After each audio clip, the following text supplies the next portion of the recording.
সকাল বন্ধুরা, চলে এলাম সকাল সকাল আবার একটা নতুন ভিডিও নিয়ে তোমাদের সঙ্গে। বেঙ্গলি লাইফস্টাইলের আমি সোমা, নদিয়া জেলার ছোট্ট শহর থেকে। বড়দের প্রণাম ও ছোটদের ভালোবাসা নিয়ে আমি আমার ভিডিওটা এখান থেকেই শুরু করছি। তো দেখো, এখন চলে এসেছি ছাদে। ছাদে উঠে এই যে জামা কাপড়গুলো সব মেলে দিলাম। এই যে সব জামা কাপড় মেলে দেওয়া হয়ে গেছে।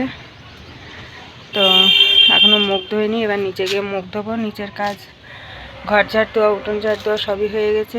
তো রোদ উঠে গেছে, একটু বেলা করেই উঠলাম। তো ছাদে দেখেছো, ছাদে মানে সূর্য উঠলেই ছাদে রোদ্দুর, আর একদম অস্ত যাবে রোদ্দুর। তো শীতকালটা শুধু এই যে এই কটা গাছের জন্য আমার ছাদে ছামা পড়ে যায়। এই যে এখানে দুটো নারকেল গাছ আছে আর দুটো সুপারি গাছ আছে। তো এইগুলোর জন্যই আমার ছাদে একটু ছোঁয়া পড়ে যায়, নয়তো পুরো একদম উঠতে রোদ পড়তে রোদ থাকে আমার ছাদে। তো এখন এই সূর্য এখন আস্তে আস্তে উপরে উঠছে, এখন পুরো রোদ্দুর থাকবে ছাদে। তো দেখো, ছাদ থেকে নিচে নেমে চলে এসেছি। নিচে নেমে বলতে পিয়ার ঘরে চলে এসেছি। তো পিয়ার ঘরটা ঝাড় দিয়ে নিচ্ছি। তো দেখো, পিয়ার ঘরের মধ্যে পাখি মানে বাসা বাঁধছিল, তো ঠিক পেয়ে আবার সব ফেলে দিয়ে, তো দেখো এবার ঝাড় দিয়ে পরিষ্কার করে নিচ্ছি। তো এই ঘরটায় তেমন আসা হয় না, তো ওই জন্য পাখি ঢুকে এসে খুব বিরক্ত করছে। তো কোনো রকমে আটকাতে পারছি না, এই প্রায় এসে এরকম মানে ফেলে দিতে হচ্ছে। তো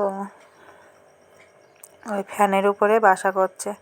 তো দেখো সব ফেলে দিলাম, দিয়ে এবার ঝাড় দিয়ে পরিষ্কার করে তো ঘরটা মুছে নেব। ঘরটা মুছে নিয়ে তারপরে নিচে যাব, নিচে গিয়ে তারপর রান্না বসাবো। তো এখনও সকালের কোনো কিছুই খাওয়া দাওয়া হয়নি, চাও খাইনি এখনও। তো আগেই চলে এসেছিলাম ছাদে, যে ছাদে জামা কাপড়গুলো মেলে দিয়ে আসি আর এই ঘরগুলো পরিষ্কার করে দিয়ে আসি, তারপরে রান্না করব আর চাও করব। তো সকালে নিচের কাজ সব করে নিয়েছি আগে, বললামই তো যে নিচের কাজ হয়ে গেছে। তো তারপরে দেখো একেবারে জল, তারপরে এটাও নিয়ে এসেছিলাম একবারে, যে একবারে মানে মুছে তারপর নিচে যাব। তো চলো ঘরটা মুছে নিই, মুছে নিয়ে তারপরে নিচে যাচ্ছি। তো ওই বড় ঘরটার মধ্যে ফোনটা বসানোর মতো কোনো কিছু নেই বলে ওই জন্য এই ছোটো ঘরটাই ওই জানলায় বসিয়ে ফোনটা একটুখানি তুলে নিলাম, নয়তো আর দেখাতেই পারতাম না যে এই ঘরটা পরিষ্কার করছি। তো চলো ঝটপট পরিষ্কার করে নিই, করে নিয়ে নিচে যাই। নিচে গিয়ে তারপরে রান্না করব।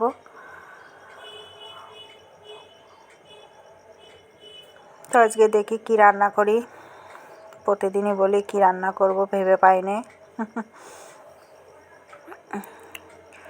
রান্না করতে গেলে ভেবে চিন্তে রান্না করতে হয়, যে কি রান্না করলে দুটো খাবে ওরা। তো সেই চিন্তা ভাবনা করেই আমার রান্না করতে হয়, যে ওরাও দুটো খাবে। দেখো আলু ভাজা করব, চলে এসেছি রান্না করতে। তো আলু ভাজাটা করব বলে এভাবে আলুটা কেটে নিয়েছি, আর এখানে মুগের ডাল সিদ্ধ করে নিয়েছি। নিয়ে আর এই দেখো কড়াটা বসিয়েও দিয়েছি, কড়াইতে জিরে ফোড়ন দিয়েছি। তো একটু মাছের মাথা দিয়ে মুগের ডাল করব, আর আলুর মানে ওই গোল গোল করে চাকা চাকা করে কেটে নিয়েছি, ওইটা ভাজা করব। তো ভাত হয়ে গেছে। তো শুধু এই ডালটা আর আলু ভাজাটা করলে হয়ে যায়। তো চলো রান্নাটা করে নিই। তো আবার ফোনটা হাতে নিয়েই মানে ভিডিও করতে হচ্ছে, স্ট্যান্ডটা আবার ভেঙে গেছে। তো ভেঙে গেছে বলতে নড়বড়ে হয়ে গেছে, গুঁড়ার থেকে সে নড়াচড়া করছে শুধু, ওই জন্য ভিডিওটাও ঠিক করে মানে করতে পারছি না। তো ওই জন্য হাতে করে যেটুকু পাচ্ছি সেইটুকুই করছি, আর তোমাদেরকে সেটুকুই দেখাচ্ছি। তো দেখো তারপরে চলে এলাম চান টান করে পুজো দিতে। তো পুজো দিয়ে আমার হয়ে গেছে। তো আজকে তোমাদের সঙ্গে একটা কথা বলবো, যে তোমাদের দাদাভাই কতদিন হয়েছে আমাদেরকে ছেড়ে চলে গেছে। তো সেটাই আজকে তোমাদেরকে বলে দেবো। তো ভাবছিলাম কয়দিন ধরে বলবো তার সে আর বলাই হচ্ছে না, আবার কয়দিন ঠিকমতো ভিডিও করতে পারিনি, ওই জন্য আর তোমাদেরকে বলাও হয়নি, ভিডিওই করা হচ্ছে না ঠিক মতো, জানো। তো এই প্রায় 13 বছর হতে গেল তো এই সামনেই আসছে দিন, তো আর এই 2-3 মাস মতো বাকি আছে 13 বছর পূর্ণ হতে। তো এই 13 বছর আমাদেরকে ছেড়ে চলে গেছে। তো এই পর্যন্তই রাখছি ভিডিওটা।